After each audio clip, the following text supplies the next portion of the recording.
జన్మనిచ్చిన తల్లిదండ్రిని ప్రేమించని వాడు దేవుని మెప్పు పొందలేడు. దేవుని మెప్పు పొందలేడు. దేవుడు మరుగై ఉంటాడు. నీ కళ్ళ ముందు ఉంచింది తల్లిదండ్రులనే. వాళ్ళని నీవు సన్మానించినప్పుడు, ప్రేమించినప్పుడు, వాళ్లకు న్యాయం చేయనప్పుడు నువ్వు దేవునికి ఏం చేసినా దేవునికి తృప్తి ఉండదు.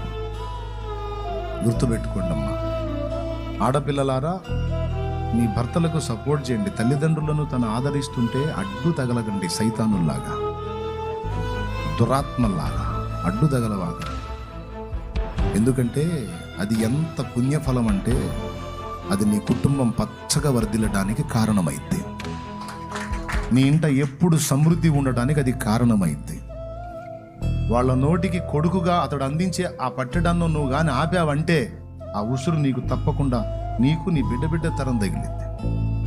తాతకు పెట్టిన బొచ్చే తరతరాలు తప్పదని పెద్దలు సామెత చెప్తారు. ఆ కర్మ నీకు పట్టింది.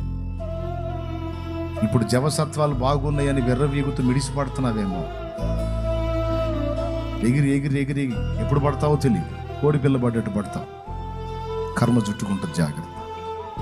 కొడుకుగా అతడు తల్లిదండ్రుల్ని చూడాలి. వాని కష్టం తల్లిదండ్రులు తినాలి. ఎందుకంటే వాళ్ళ కష్టం తిని నీకు భర్త తయారయ్యాడమ్మా.